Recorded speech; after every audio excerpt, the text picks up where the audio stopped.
Loh kok bisa? Karena melihat posisi Abdul Muthalib yang sangat luar biasa, sampai diberi kesempatan oleh Allah menjadi penemu sumur Zam-Zam yang sudah tenggelam selama berapa abad? Sumur Zam-Zam kemarin kita sampaikan ditutup oleh suku Jurhum dan dikuasai oleh suku Khaza'ah selama 5 abad, 500 tahun. Jadi 500 tahun itu sumur Zam-Zam terpendam. Lalu kemudian Allah membuka kembali sumur Zam-Zam melalui perantara Abdul Muthalib. Kira-kira Abdul Muthalib itu ada kemungkinan tak juga seorang nabi? Kira-kira bertanya begitu. Lalu saya sampaikan tidak. Tetapi Abdul Muthalib punya ciri kenabian, punya cahaya kenabian. Tapi dia bukan seorang nabi. Di terjemahan ini judulnya Quraisy min al-Qabilah ila Daulah al-Markaziyah. Dijelaskan bagaimana ciri-ciri kenabian itu ada pada diri Abdul Muthalib. Dia melekat pada diri Abdul Muthalib, kemudian nanti turun ke putra Abdullah, lalu Abdullah kemudian pindah ke rahimnya Aminah. Jadi sudah ada ciri-ciri kenabian pada diri Abdul Muthalib. Kita akan bahas itu nanti. Mudah-mudahan hari ini perjalanan Abdul Muthalib selesai. Kenapa? Karena Abdul Muthalib itu berhenti kisahnya setelah Rasulullah lahir. Setelah Rasulullah lahir kita tidak pernah lagi menemukan banyak kisah tentang Abdul Muthalib. Jadi kisahnya hampir semuanya sebelum Rasulullah lahir. Nah, pertemuan yang lalu kita sudah membahas bagaimana Allah beri kemuliaan Abdul Muthalib dengan menemukan air Zam-Zam. Lalu kemudian melalui air Zam-Zam itu Abdul Muthalib kemudian bernazar bahwa nanti jika salah satu putranya, bukan salah satu, jika putranya genap 10, maka nanti akan dikurbankan di Ka'bah. Dan alhamdulillah sampai juga putranya 10, lalu kemudian dinazarkan. Itu sudah kita bahas minggu lalu, mudah-mudahan masih ingat semua. Lalu kemudian kita berhenti di sini di 10 putra Abdul Muthalib plus 6 putri. Berarti berapa juga? Kira-kira kalau anak sejumlah ini, 16 anak ini, kira-kira istrinya berapa? 2. Wah, ibunya bilang 4. Ibunya pengalaman loh. Katanya melahirkan sebanyak itu katanya gak kuat.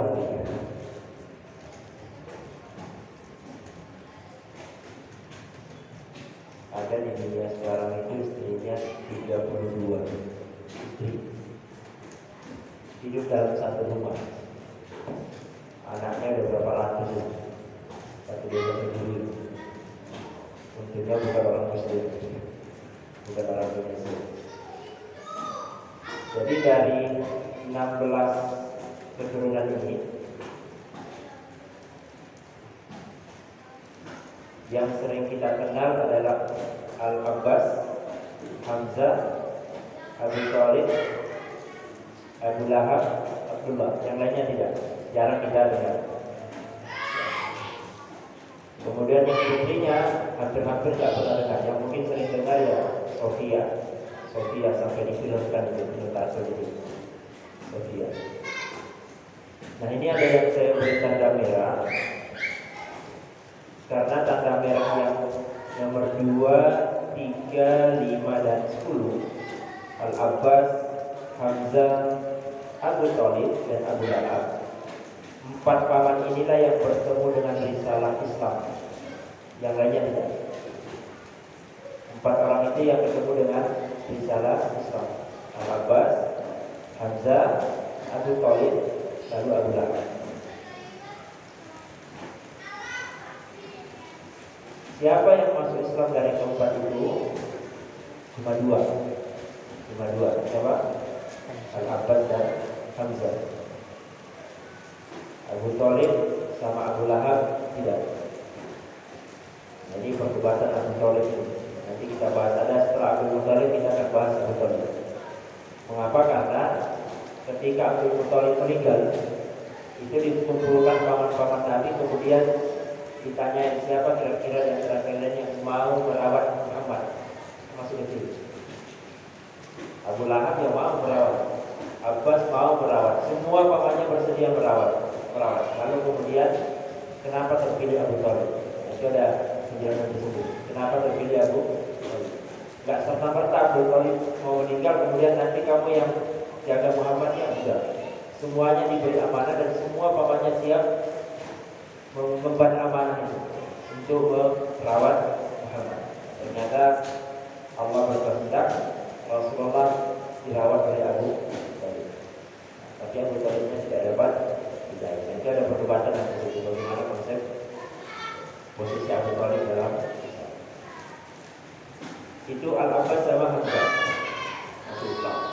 Lalu kemudian pertanyaan pertemuan yang lalu juga, Abu Lahab sama Abu Jahal apakah orang yang sama atau orang yang berbeda? Dari itu nanti kita bahas. Lalu yang perempuan, putri Abdul Muthalib yang putri, itu ada dua yang saya beri tanda merah. Lihat ya. Yang masuk Islam urutan 1 Sofia. Kemudian Atikah dan Arwa. Ini berbeda pendapat. Ada yang mengatakan masuk Islam, ada yang mengatakan tidak. Tapi yang dipastikan masuk Islam adalah Sofia. Jadi dipastikan masuk Islam. Yang lainnya tidak ketemu dengan risalah Rasul. Nah, ini putra putri Abdul Muthalib terlahir dari berapa istri? 5. Terlahir dari 5 istri. Ternyata tebakannya nggak ada yang benar itu. Jadi dari 16 putra putri itu terlahir dari 5 orang wanita. Yang menarik nanti adalah bukan di ibunya Abdullah, Fatimah binti Amr, tapi di nomor 4 itu Hala binti Wahid bin Abdul Malik bin Jirrah bin Kilab bin Murrah. Yang menarik adalah di posisi nomor 4. Posisi nomor 4. Apa menariknya? Ini terjadi. Nah, ini tadi menjawab pertanyaan apakah Abdul Muthalib itu nabi atau bukan. Jadi di dalam buku ini terjemahan dijelaskan bahwa suatu ketika Abdul Muthalib ke Yaman, lalu bertemu dengan seseorang yang ahli kitab, menguasai kitab. Zabur dia paham, Taurat dia paham, Injil dia paham. Dan menurut pemahaman orang ini, Abdul Muthalib punya ciri-ciri kenabian. Maka karena akrab, dia izin sama Abdul Muthalib, ya Abdul Muthalib, boleh gak saya ngecek badannya, saya periksa badannya, saya ingin cari sesuatu. Bapak Ibu tahu apa yang diperiksa? Yang diperiksa hidup. Jadi hidupnya Abdul Muthalib itu dicek, diperiksa, lubangnya diperiksa. Lalu kemudian mengatakan, bukan kamu.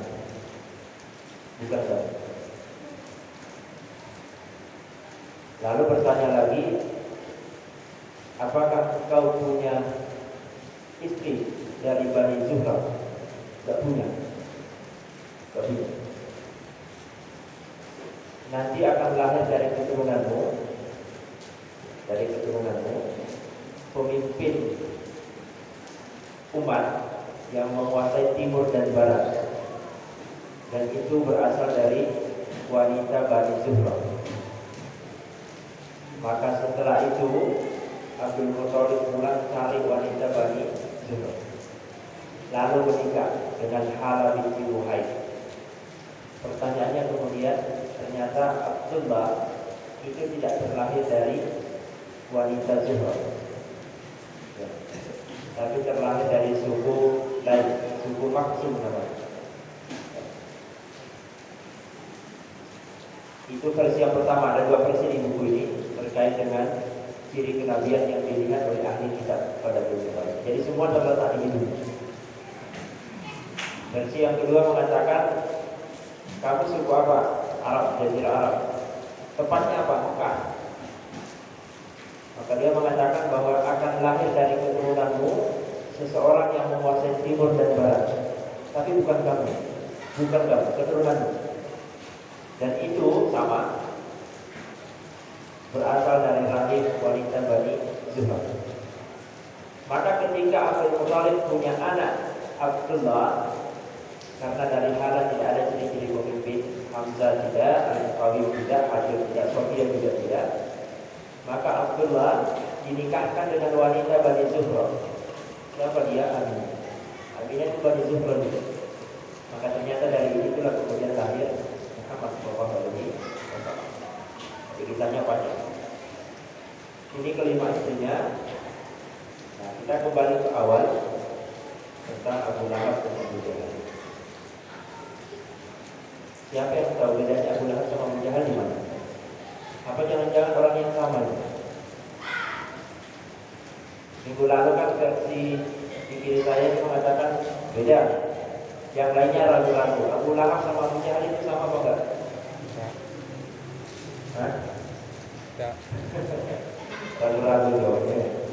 Jangan sampai terkecoh ya. Oke, dua orang yang berbeda ya. Abu Lahab itu sendiri, Abu Jahal itu juga sendiri. Abu Lahab nama aslinya sudah ada di atas tadi, Abdul Uzza, hamba Tuhan bernama Al-Uzza. Al-Uzza bin Abdul Muthalib bin Hashim bin Abdul Manaf bin Zaid bin Kilab bin Murrah bin Lu'ay sampai seterusnya. Dan inilah satu-satunya manusia yang sudah diberitakan oleh Allah sebagai penghuni neraka selama masih hidup sudah diberi informasi sama Allah kau penghuni neraka. Dan bukan cuma Abu Lahab, sama istrinya. Kira-kira Bapak Ibu kalau diberi informasi engkau penghuni neraka, kira-kira takut apa? Gimana perasaannya? Dan Abu Lahab itu bersama informasi surah Al-Lahab itu selama 10 tahun. Jadi surah Al-Lahab turun itu Abu Lahab masih hidup urusan 10 tahun. Bayangkan Bapak Ibu, 10 tahun dengar terus tabat tiada abilah selama 10 tahun tidak dapat hidayah. Itu bulan. Kalau kita dengar cuma 1 hari mungkin sudah stres. Mati peringatan. Hai pulang kamu dan istrimu penghuni neraka. Harus waktu itu. Apalagi yang ngomong baru ada. Kalau teman-teman kita nggak ada yang ngomong gitu ya. Tapi Abu Lahab hidup dengan surah itu selama 10 tahun. Tidak ada perubahan. Abdul Uzza. Luar biasanya Bu. Nah, ini membuktikan bahwa kalau Allah benar-benar sudah menuntut hidayah, sudah memberi predikat seseorang kepada penghuni neraka ya, membuktikan bahwa ayat suci Al-Quran itu tidak bisa diganggu. Dan ketika terjadi perang Badar, Abu Lahab karena tak mau mati sia-sia, nyewa orang atas nama dirinya. Terus kamu pergi perang di perang Badar bersama saya. Nyewa apa? Supaya 1000 dirham kepada dirinya. Karena tak mau mati. Ternyata setelah perang Badar kurang lebih 10 atau 10 hari setelah perang Badar meninggal juga. Abu Lahab. Nanti ada waktu kita bahas kisahnya yang panjang karena termasuk pamannya juga. Dan Bapak Ibu yang dirahmati Allah, Abu Lahab ketika meninggal itu tidak ada yang mau mengurus jenazah. Tidak ada. Hatta keluarganya tidak ada. Sampai kemudian meninggal di tempatnya selama 3 hari masih makin bau, semakin busuk. Akhirnya orang-orang gali kuburan, kemudian dikuburkan Abu Lahab. Tapi cara menguburkannya gimana? Ambil kayu didorong pakai kayu, sangat ringan. Didorong pakai kayu sampai jatuh ke dalam lahat. Setelah itu orang-orang kemudian menjauh lagi, ambil tanah dilempar sama tanah yang pasir. Jadi ditimbunnya pakai lemparan, tidak pakai skop kayak kita, tanggul juga. Ini lempar pakai batu, lempar pakai tanah sampai ke sini. Dan wallahu a'lam, sampai sekarang katanya orang-orang yang di area makamnya Abu Lahab itu masih mencium baunya. Kalau ada terlalu perasaan, cuma berita-berita ya seperti itu. Allah sudah mengenakannya di dunia, bagaimana kemudian di akhirat. Dan itu paman Nabi. Bagaimana kisahnya turun ayat itu ya berhubungan dengan dakwah Nabi. Kata Allah berdakwah secara terang-terangan. Nanti kita bahas dalam waktu itu. Ini Abu Lahab. Lalu Abu Jahal siapa? Amr bin Hisham bin Mughirah. Ini orang terkeren, Pak. Orang terkeren. Julukannya Abdul Hakam. Apa artinya Abdul Hakam? Bapak orang bijaksana. Bapak orang bijaksana. Kita pernah membahas bahwa Qusay dulu mendirikan Darun Nadwa. Darun Nadwa itu tempat musyawarahnya Quraisy, tokoh-tokoh Quraisy. Dan satu-satunya anak muda di luar Quraisy yang bisa masuk diskusi ke Darun Nadwa cuma ini, Amr bin Hisham. Karena satu bijaksana, pintar berwibawa, pintar nyari solusi, ide-idenya itu cemerlang. Maka ketika ada rapat di Darun Nadwa mesti diundang, karena masih muda, berhadapan dengan orang-orang senior, karena sangat bijaksana. Lalu kemudian Rasulullah memberi julukan khusus dengan julukan apa? Abu Jahal. Dari Abu Hakam bapak bijaksana menjadi Abu Jahal. Jahil. Mengapa Rasulullah memberi julukan itu? Anda tahu? Karena dialah pelaku yang kemudian membuat wanita pertama dalam Islam meninggal. Bapak Ibu tahu siapa wanita pertama yang meninggal dalam Islam? Coba.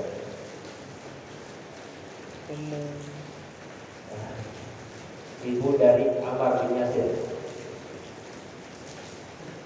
Tidak tahu ya? Oke, nanti dicari, ini pernah saya sampaikan di sini. Ibu dari Ammar bin Yasir. Meninggalnya nggak karu-karuan. Diikat tangannya, diikat kakinya, kemudian dibunuh dengan tombak lewat kemaluannya. Tombak lewat kemaluan. Wanita yang pertama syahid dalam Islam. Yang bunuh siapa? Abu Hakam. Maka sejak itu Abu Hakam diganti oleh Rasulullah menjadi Abu Jahal. Apakah cuma itu julukannya? Enggak, masih ada Fir'aunnya umat Muhammad SAW. Abu Jahal. Ternyata di umat Rasulullah itu ada Fir'aun, dan itu Abu Jahal. Saking bencinya dengan Abu Jahal juga yang musul di Darun Nadwa itu ketika musyawarah pembesar Quraisy, gimana cara membunuh Muhammad? Semuanya menyerah karena semua cara sudah dilakukan, tidak ada satupun yang berhasil. Semua dari kepala suku sudah beri ide, sudah dilaksanakan, tidak ada yang berhasil. Maka ketika diskusi terakhir mereka nyerah, datang Abu Jahal bilang, ini saja. Masing-masing kepala suku utus pemuda-pemuda hebat. Masing-masing kepala suku utus pemuda hebat, lengkap dengan pedang, lengkap dengan goloknya. Malamnya kita kepung rumah Muhammad, kita bunuh sama-sama. Jadi nanti tidak ada satu suku yang bersalah, semua suku kena.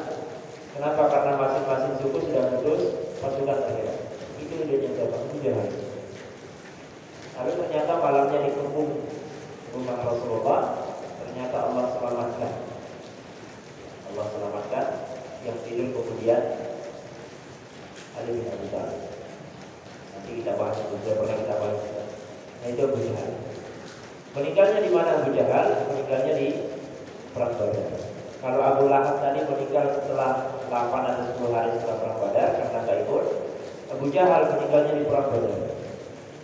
Setelah perang Badar selesai, pasukan Muslim mencari-cari saudara iman, kemudian ketemu dengan Abu Jahal. Abu Jahalnya belum mati, masih hidup. Abu Jahalnya masih hidup, tapi sudah terkapar, tidak bisa ngapa-ngapain. Yang menemukan kemudian Ibnu Mas'ud. Ibnu Mas'ud, Abu Jahal bertanya, yang menang siapa? Yang menang siapa? Ibnu Mas'ud mengatakan yang menang adalah Allah dan Rasul. Celakalah engkau Abu Jahal. Lalu kemudian Ibnu Mas'ud menggal kepalanya. Dipenggal kepalanya yang kemudian dibawa menghadap Rasul. Itu Abu Jahal. Jadi Abu Lahab sama Abu Jahal itu orang yang berbeda, tidak sama. Abu Lahab itu paman Rasulullah, Abu Jahal suku, tokoh yang sangat bijaksana di kaumnya. Tokoh yang sangat bijaksana lalu kemudian menjadi pembenci yang luar biasa dengan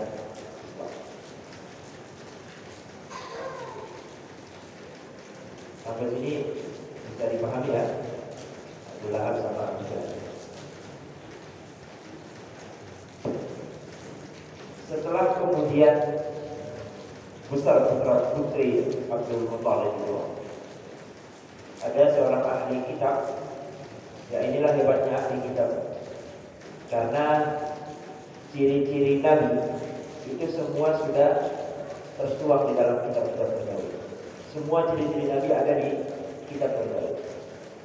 Jadi siapapun yang belajar kitab terdahulu, Taurat, Injil, Zabur maupun Suhuf itu yang jarang dibahas. Kalau dalam Al-Quran jelas di Suhufi Ibrahim, ada Suhuf. Jadi ada kitab Taurat, Injil, Zabur, Quran, ada Suhuf. Ada 5, tapi rata-rata di pelajaran yang 4. Ada Suhuf Ibrahim, Suhuf Musa, Suhufnya Adam, Suhufnya Idris dan sebagainya. Nah, siapapun yang belajar itu pasti tahu bagaimana ciri-ciri Nabi yang akan datang, Nabi terakhir. Nah, ada satu wanita yang Ruqayyah binti Naufal ini, ahli kitab, dia paham benar tentang ciri-ciri Nabi yang akan datang. Dan dia tahu bahwa Nabi akan datang itu berasal dari Arab, suku Quraisy. Dia paham betul. Saya jadi ingat keramaian berapa hari terakhir ini. Ya bukan terakhir, sudah lama sih juga. Banyak tersebar orang-orang yang membenci Arab. Misalnya jamaah kita ada kayak sejarah. Ada ya? Tidak ada ya? Jangan sampai jadi pembenci Arab. Pertanyaannya kemudian kalau mengatakan benci Arab, Arab mana yang kalian benci? Jazirah Arab itu bukan satu negara ya? Jazirah Arab itu berapa negara? 24 negara ya. Jazirah Arab itu 24 negara. Kalau nanti saya jelaskan kalau salah atau kelebihan juga. Nah, kalau ditanyakan Arab itu jahil, Arab itu bodoh, Arab itu bla bla bla dan sebagainya, itu Arab yang mana ya? Arab yang mana? Karena kehidupan modern ini diawali oleh orang-orang Arab. Kita bisa main HP dan sebagainya itu karena ada angka nol. Angka nol yang bukan siapa? Orang Arab, Al-Qawarid sendiri. Ya. Bapak kedokteran di sini juga orang Arab. Jadi orang Arab itu yang membuat kehidupan kita semakin modern seperti sekarang.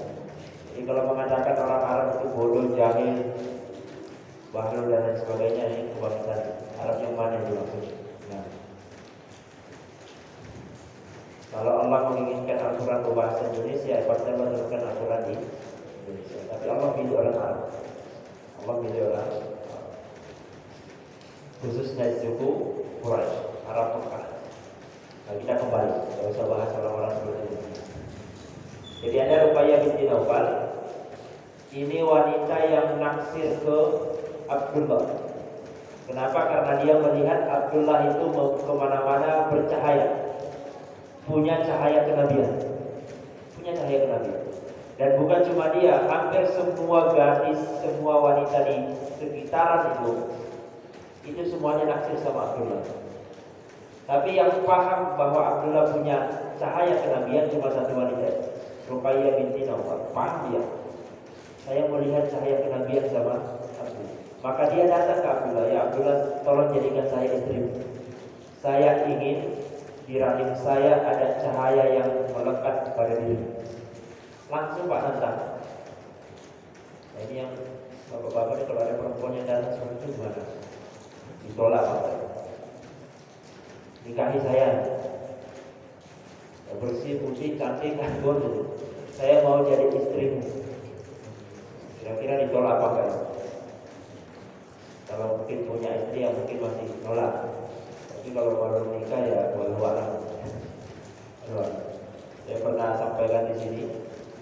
Ada seorang wanita yang sudah mapan secara ekonomi, punya rumah, punya mobil, gajinya juga sudah wow, tapi belum nikah. Dan dia pengen nikah. Sudah cari kemana-mana nggak nemu, akhirnya dia nulis surat, tolong carikan saya suami, atau siapapun yang bersedia jadi suami saya hubungi saya. Dan itu dimasukkan di kotak amal masjid AR Farudin. Jadi ketika teman-teman buka kotak amal itu dibaca. Yang baca tak mudah semua ya. Kira-kira kalau ada surat cinta seperti itu masuk di kotak amalnya Al-Amin, kira-kira gimana? Dibacakan nggak kira-kira?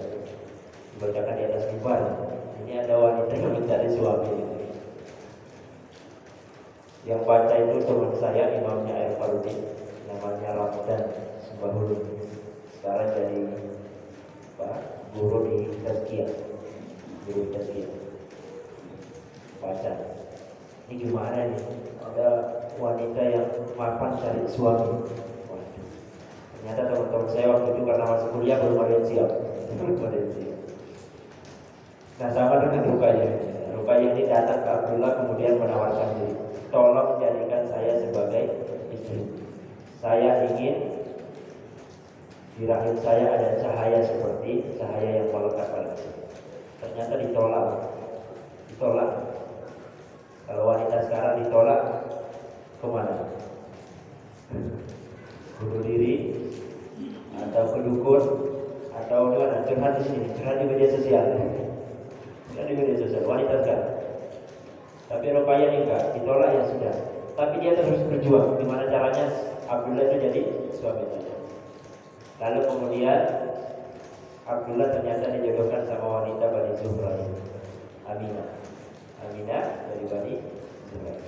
Setelah menikah, Abdullah lewat depannya Ruqayyah nggak noleh lagi, nggak noleh plus.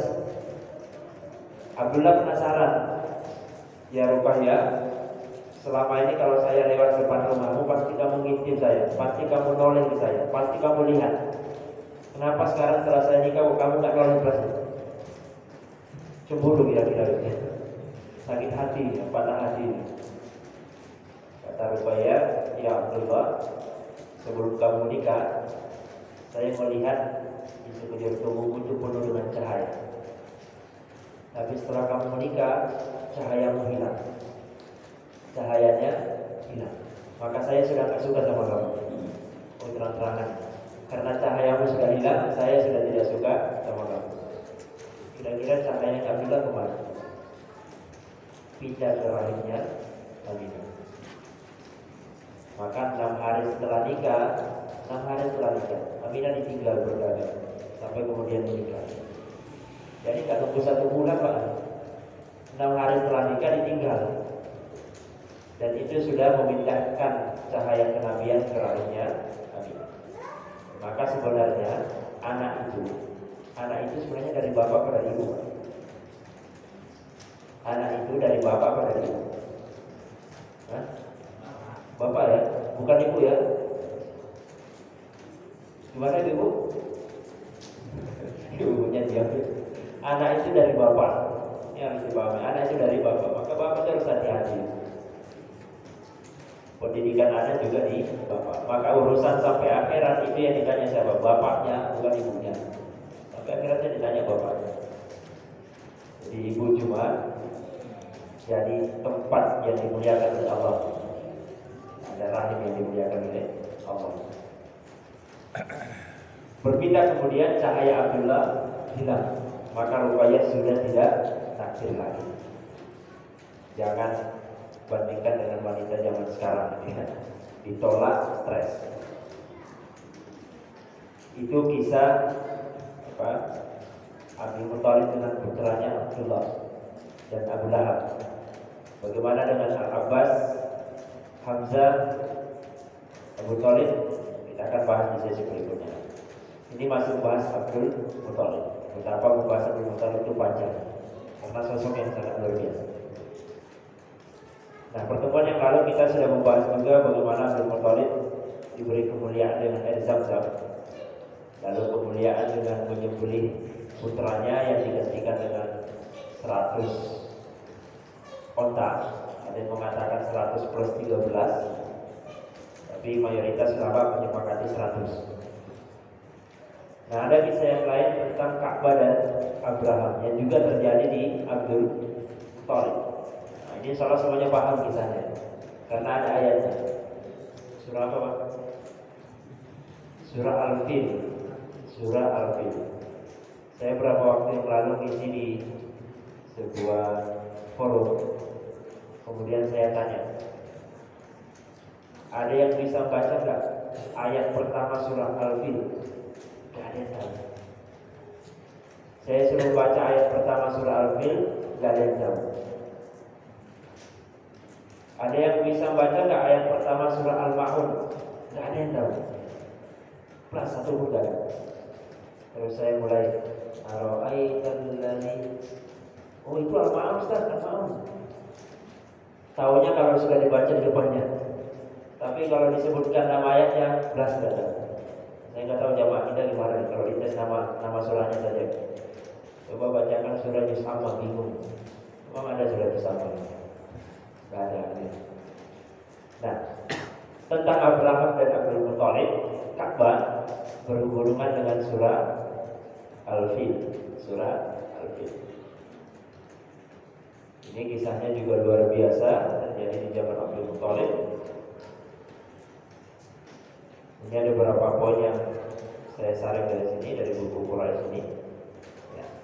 Dan pernah kita bahas di poin ketiga ini. Di poin ketiga itu pernah kita bahas. Jadi sejarahnya mengapa kemudian Abraham itu menyerang Ka'bah? Karena Mekah itu menjadi persinggahan para pedagang internasional, pusat perdagangan. Di mana-mana kalau pusat perdagangan, mesti perekonomiannya tinggi. Itu pasti.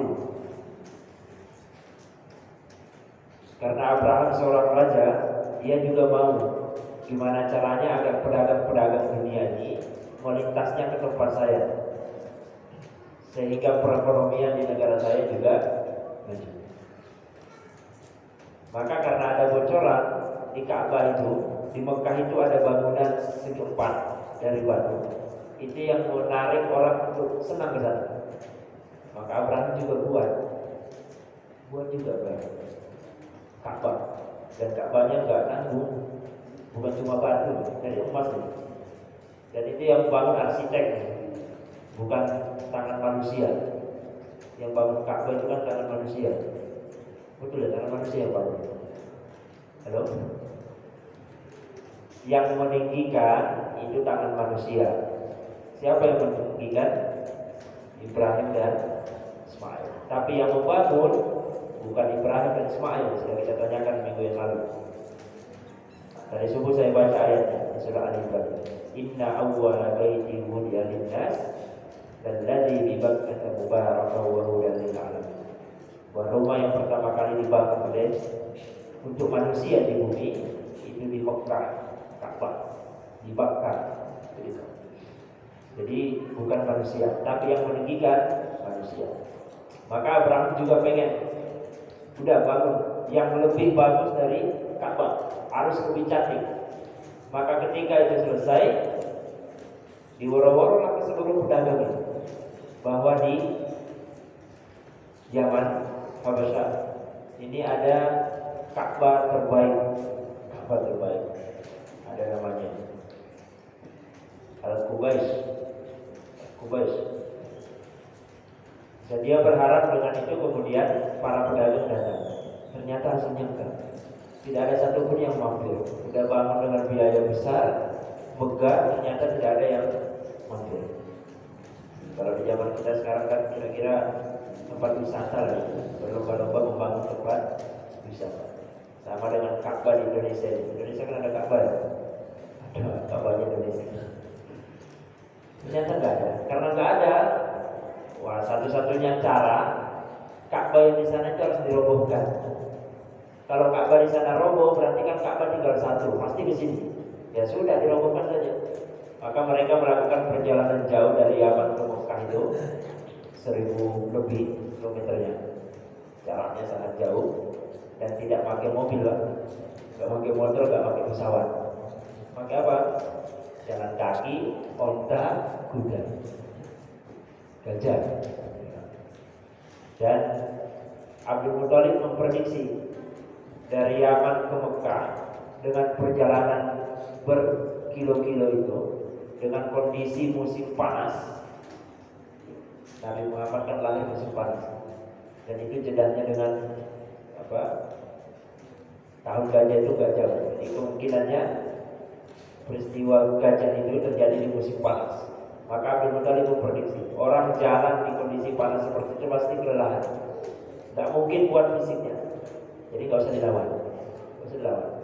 Yang kedua, suku Quraisy bukan suku yang suka berperang. Mereka adalah suku pedagang. Jadi kalau kita berperang pun nggak bisa, pasti kalah. Dari segi jumlah juga kalah. Dari segi pengalaman perang juga kalah. Jadi nggak usah perang. Dengan semuanya mengungsi saja, mengungsi kemana ya? Ke atas gunung. Tapi malamnya Abdul Muthalib datang ke tendanya Abraham itu. Kira-kira Abraham sudah berpikir, wah ini mau menyerah. Kira-kira mau menyerah. Tapi Abdul Muthalib ternyata datang bukan untuk menyerah. Dia datang hanya minta dikembalikan 100 ekor onta. Tadi siang pasukanku ngambil onta saya 100. Tolong kembalikan. Loh, bukannya kamu kesini mau menyerah? Enggak. Besok saya mau hancurkan Ka'bah. Itu urusan kamu, bukan urusan saya. Ka'bah itu punyanya Allah. Ka'bah itu punyanya Tuhan. Jadi kalau berperang menghancurkan Ka'bah bukan perang lawan saya, bukan perang melawan Abdul Muthalib, bukan perang melawan Quraisy, tapi perang melawan pemiliknya Ka'bah. Silakan. Saya cuma minta tolong kembalikan onta saya. Itu saja. Saya tidak akan menghalangi kamu menghancurkan Ka'bah. Biar yang punya rumah saja yang menjaga. Ya beneran, tertawa Abrahamnya, sudah bawa pulang sambil bawa ontanya. Bawa ontanya pulang.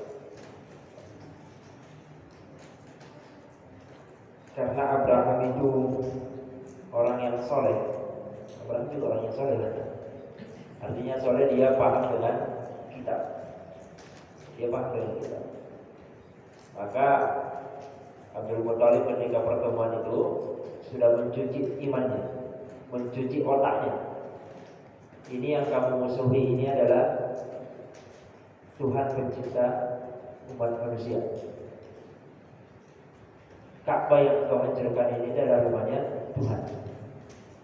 Dan di Ka'bah itu yang pertama membangun adalah bapaknya para nabi, Ibrahim. Nah, itu sudah diserang spiritualnya. Ini orang agama diserang spiritualnya. Berarti kalau seperti itu saya akan menghancurkan rumah yang dibangun oleh bapaknya para nabi. Tapi karena sudah terekam di kepalanya bahwa tujuannya adalah menghancurkan Ka'bah dengan harapan orang-orang kembali ke Ka'bah ciptaannya, buatannya, maka tidak berpikir itu.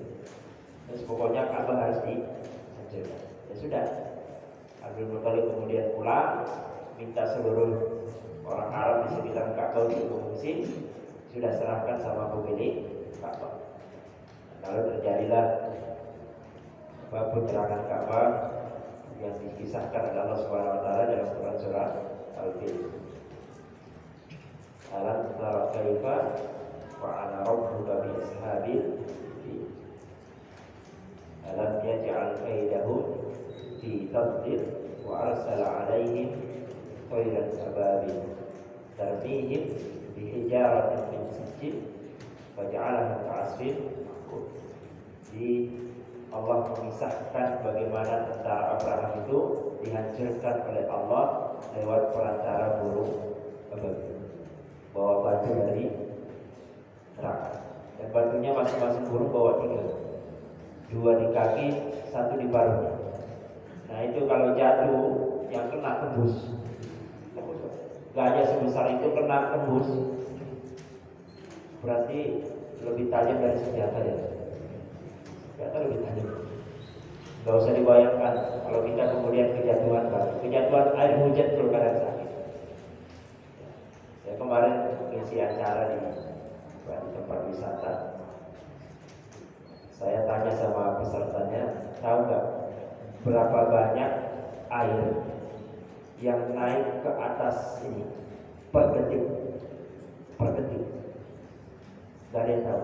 Di sini ada yang tahu nggak? Per detik berapa banyak air yang tertarik ke atas? Kita nggak mengatakan langit karena langit nggak terlihat. Ada yang tahu berapa? Per detik. Nah, saya bocorkan saja berarti. Saya bocorkan. Jadi Allah mengangkat air ke atas ini per detik itu 16 ton. 16 ton. Ada yang kuat nggak 16 ton? Nggak ada di sini. Silakan dihitung per menit. Berapa ton berarti per menit? Belum 1 jam. Lalu kemudian itu ngumpul. Seandainya Allah langsung jatuhkan, mati semuanya. Ya.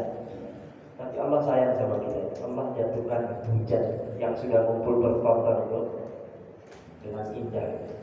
Turun pelan-pelan sehingga kita bisa bergerak. Itu air.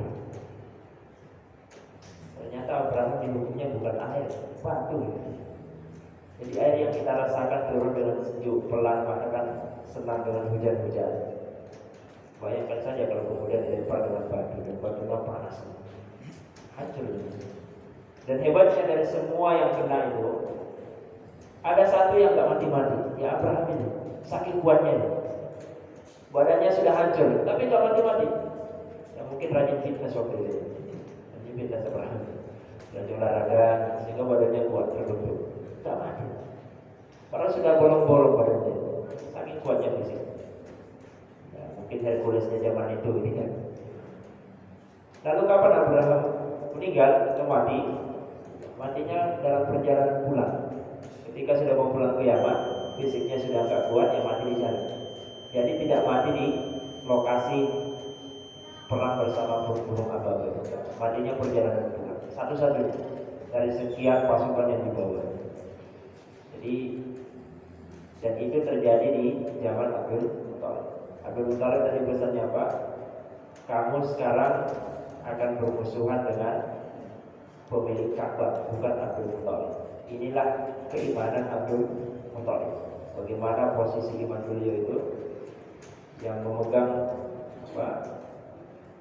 risalah dari Nabi Ibrahim, Nabi Ismail dan seterusnya, bahwa keimanannya sangat kuat. Yang kau musuhi bukan Abdul Muthalib tapi pemilik Ka'bah. Silakan. Saya serahkan Ka'bah kepada pemiliknya. Kamu mau hancurkan silakan, itu urusan kamu dengan pemilik Ka'bah. Ternyata Allah menjaga Ka'bah. Allah menjaga Ka'bah. Baik, ini pembahasan kita dengan Abdul Muthalib. Mudah-mudahan ini belum selesai masa Abdul Muthalib. Insyaallah minggu depan kalau masih hidup kita langsung sambung dengan Abu Thalib.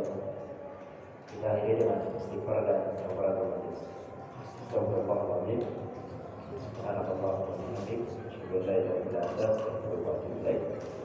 Maaf, assalamualaikum warahmatullahi wabarakatuh.